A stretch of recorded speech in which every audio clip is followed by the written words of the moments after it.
Hi guys. So we were last time we were talking about how the Kohanim are shluchei didam v'shluchei derachmana. They are emissaries of the nation and emissaries of God as well. And therefore, when we are in the army as well, in a similar vein, we are also liot avdei Hashem Yisrael. We serve God and we serve His nation whilst being in the army. In a similar vein, we can perhaps compare the Kohanim to soldiers in the form of their uniform. Right? Kohanim have to have a special uniform, big day kuna, and if you're not wearing them, not considered their avodah they're doing is possible. Right? You can't do avodah if you're not wearing clothes. The Kohanic priestly clothing. Okay? So, here we're starting in comparison. Madim ke big day kuna. Uniform is like the clothes of the Kohen. Ki yadua, big day kuna makvim ba'avodah. As I already explained, the clothes of a Kohen, he has to wear them, and if he's not wearing them, he shouldn't do work in the mikdash, and it stops actually the work actually counting. So if a Kohen is doing one of his avodot and he's not wearing his special clothing, it doesn't work. It doesn't count as actually having been done. אחד הסיבות שאי אפשר היום לחדש את העבודה בבית המקדש היא המחלוקת הקשורה בבגדי כהונה. היח בדיוק צורתם וצורת לבושם. One of the reasons why we can't rebuild the big Beit HaMikdash today, according to Rabbi Sadan, and why we can't renew the avodah in the Beit HaMikdash, is we're not 100% sure how the clothing of the Kohen should actually be. And therefore, if we get it wrong, and the Kohanim are doing avodah in the Beit Mikdash, it's better had they not done it because it's not real avodah, because they're not wearing the right clothing. Now, I put this in my own parentheses. This isn't me, Rav Eli Sadan speaking. This is rather me speaking. Machon HaMikdash, the Temple Institute, disagrees, and they think they can work out how it should be. And therefore, if you're a Kohen, you can actually order Big Day Kuna ready for when the Beit HaMikdash is allowed to be reused, or Min HaShamayim, or or Mashiach, whatever it is. Okay. Avodah lelo begedim psula. Serving the Beit HaMikdash without the correct clothing is pasul. ולכן אין אפשרות לעבוד עבודה כשרה בלי לדעת את צורת הבגדים המדויקים. לביאור מאחורי זו ובניית בית המקדש שבמרבנו אנו נדרשים לחזרת הנבואה. Says Rav Eli Sadan, to clarify the machlokot, the disagreements which agree with regards to the clothing of the Kohen Gadol, or the Kohen, and the machlokot, the disagreements which exist as well in just the general matter of building the Beit HaMikdash. We're waiting for nevuah to return, prophecy to return. And if your beged as a Kohen is what enables you or not from serving the Beit HaMikdash, we need to understand why is clothing that important. At the end of the day, it's very external. It's something we shouldn't matter that much, right? We're not judged on how we dress in general. We shouldn't be. And therefore, we need to understand why the Kohanim are held up to this high level that they have to be wearing certain clothing.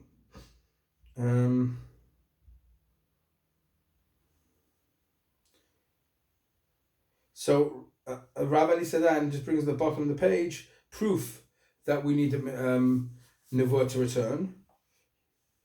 He says, and he quotes something called Ginzeh Haraya, one of the collections of his works, of Rav Kook's works, where he says all these sfeikot, all the doubts that we have with regards to the Beit HaMikdash, which prevent us from rebuilding right now.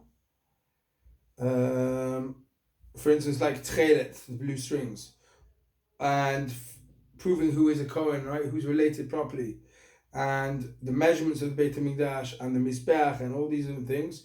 Rav Kook says, Ruach HaKodesh tesayea lebiur halacha v'yisafu lezeh omdanut beburot v'kiyum al-pi Beit Din HaGadol muskam. Says Rav Kook, Ruach HaKodesh, he doesn't say nevuah, he says Ruach HaKodesh, heavenly guidance, heavenly spirit will come and help us to clarify some of these halachot, which we're not sure about, or help us guide us, and also we will have some some berech, I can't remember the word in English, but some general trying to work out the right thing, and the Beit Din of Gadol will have to help as well. But that's just to do with when we can rebuild the Beit HaMikdash. Let's get back to how important clothing is, and then perhaps how, if Kohen's clothing is so important, maybe a soldier's clothing is important. Obviously not in the same way. And as such, it may teach us something about being a soldier as well. ופשוט התובנה היא שבגדי כהונה מוצאים לפועל מדרגת חיים חדשה. האדם שנכנס לעבודת הקודש מתעלה מעבר לאישיותו הפרטית והופך להיות אישיות כללית הפועלת בשליחות הציבור ולמענו. Says Rav Eli Sedan, simply, the understanding is that the Bigdei Kuna, the priestly clothing, expresses in reality a new level of life where a man can go in to serve God in a holy way and starts being just some individual guy. Rather, he becomes a general person who cares about the general populace, and he goes into Beit HaMikdash to serve Am Yisrael and the nation. When he goes in to serve Kodesh, to serve in the holy places in the Beit HaMikdash, he takes off his personal clothing, his personal clothing which paints him in a certain way. This guy wears Gucci, this guy wears simple clothing, this guy wears American Eagle, everyone with the different types of clothing. And nice, not nice, fashionable, less fashionable, doesn't really matter. But all these clothing, the different types of clothing, they paint them in a certain way. And when you see someone like that, you externally think, he's like this, he's like that, okay. So they take off their clothing and turn on a standardized uniform. And then they become someone who is an emissary of ours and an emissary of God. By putting away the personal interests by side, doesn't mean you become a zombie, but that does mean you put away your personal interests aside and you become one with the tafkid, with the job at hand, representing God and representing the nation of Israel. And that's what happens when you put on the uniform as a Kohen. You're saying, okay, this may not be my fashion, this is normally where I express myself, but Kodesh Baruch Hu has told me as a Kohen, as a priest, I need to put all of that aside and think about the greater good. ביחס לבגדים פרטיים, כמעט שאין מוצאים במקום אחד שני אנשים בעלי אותה כיפה או שני אנשים הלבושים באותם בגדים. Says Rav Eli Sedan, in relation to one's personal clothing, you can almost never find two people who are wearing exactly the same thing, exactly the same kippa,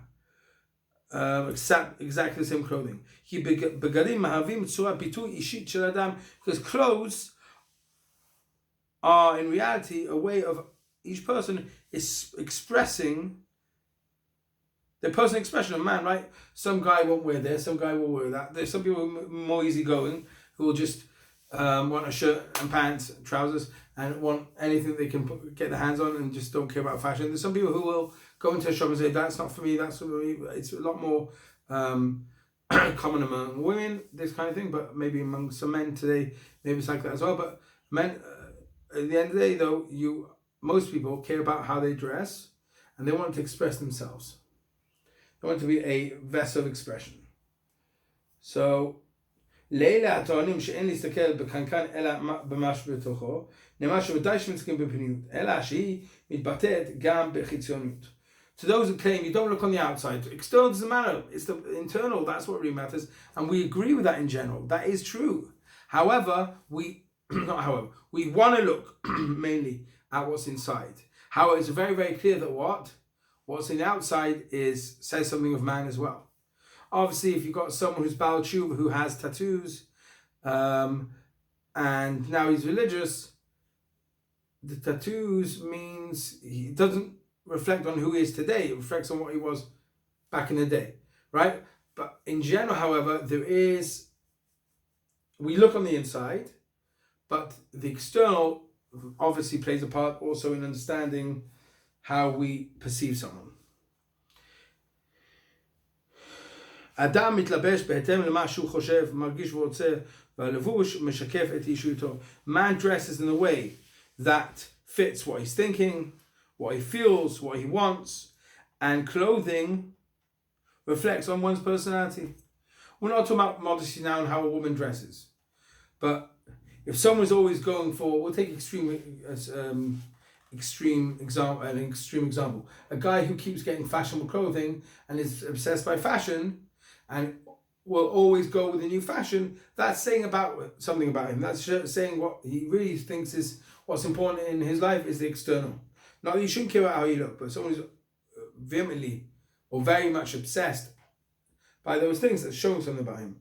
לכן, כשהכהנים נכנסו לעבודה, הם היו צריכים להשאיר מאחור את אישיותם הפרטית. Therefore, when a Kohen and a Kohen Gadol go into start the avoda, start the priestly service in the Beit HaMikdash, then they put aside and put behind them their own personal personality, ולבטא בעבודתם את התוכן הציבורי אותו הם עתה מייצגים בשליחותם. Now they're going to express what the general idea is that they are representing. וזה בא לידי ביטוי בלבישת בגדי כהונה. This is expressed by the fact they're now all wearing בגדי כהונה, priestly clothing. מי שאינו מתרומם לצד הכללי, אינו ראוי לשמש בכהונה. Someone who's not wearing the right clothing expresses that what? He's not identifying as part of the nation. He's trying to get his own message across. And therefore, if he does that, he can't do his avodah because he's not representing the nation. He's expressing himself. מי שאינו מתרומם לצד הכללי, אינו ראוי לשמש בכהונה. וכן מבואר בהלכה שכהן בעל חשבון פרטים לא יוכל למלא את תפקידו. כהן שנושא כפיו, כהן שברכתו לא תחול על אחד מהאנשים שעומדים לפניו, ברכתו לא חלה כלל. A Kohen who makes his whole thing, I have my own form of expression, is his avoda doesn't work. His priestly service in the Beit HaMikdash doesn't work. Rav Eli then quotes another case. Let's say there's a Kohen who is doing Birkat Kohanim, the priestly blessing, and he had a fight with one of the community members, and he thinks in his head, my bracha is for everyone, apart from Joe Shmo. Ploni Amoni.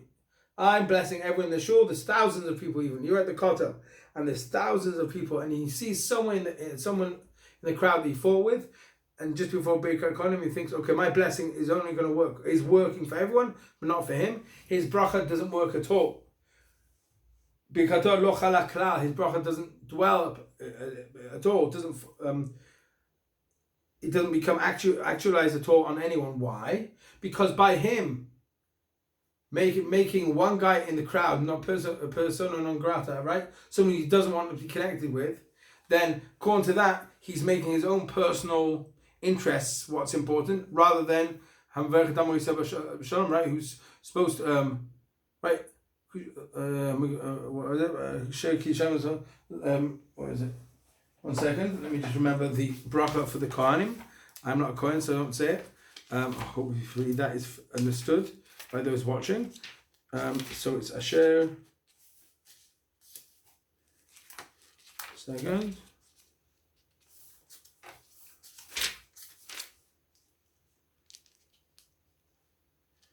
Interesting. I have here a Sephardi Siddur, and I expected it to have bracha in it. Let me just check on my other phone.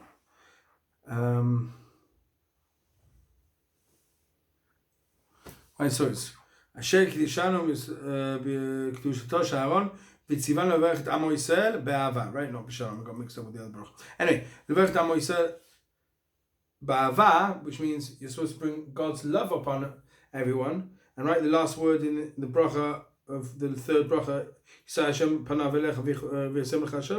right, you're placing peace among Am Yisrael.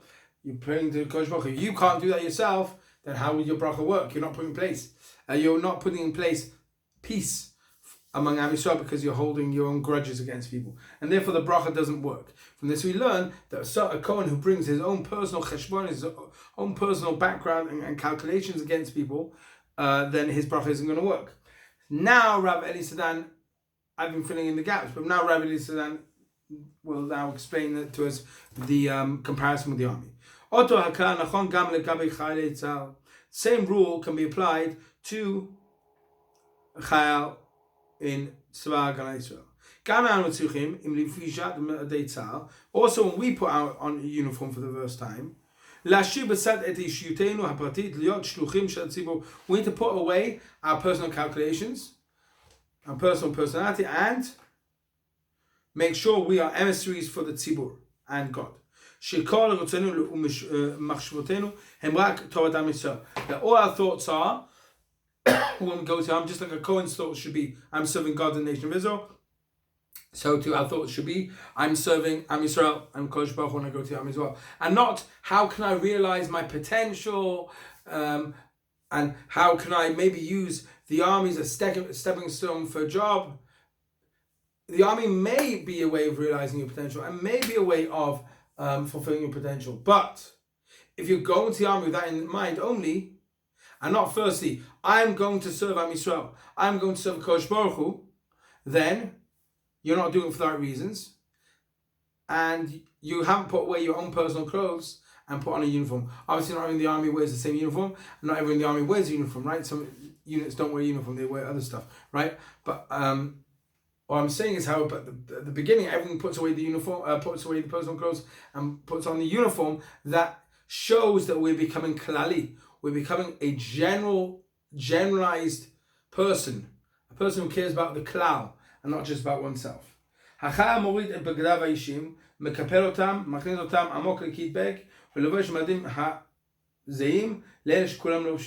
soldier puts away his own personal clothes, folds them up, puts them in his kit bag, and wears uniform the same as everyone else in his unit. These are uniforms which show that we are Shluchei Hashem. He calls them holy uniforms. Shows that we are Shluchei Hashem. We are emissaries of Hashem and of Israel, His nation. Because we are preparing, just like a Kohen Gadol has shchita, has zrika, has lots of halicha, he has lots of malachot he needs to do in the Beit HaMikdash. So too, we have them avodot. So what's the avodot we're doing in the in our own temple in the tzava? That was on the temple, not on the tzava. Right? We're in the tzava, which is like being in the temple. Is what we mentioned this mamash at the beginning, the first couple of times.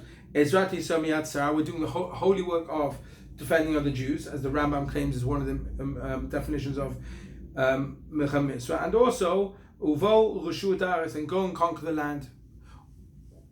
When obviously, if someone's thinking about himself but still going out to war, is better than not going out to war at all. But if that's what's going through your mind, how can I serve myself? How can I serve myself? How can I serve myself? A guy's a lot less likely to have courage, because he's just seeing to his own betterment, right? So when we put on a uniform, we're supposed to be thinking about Klal Yisrael. How can I help Klal Yisrael? All right, guys, that's it for today.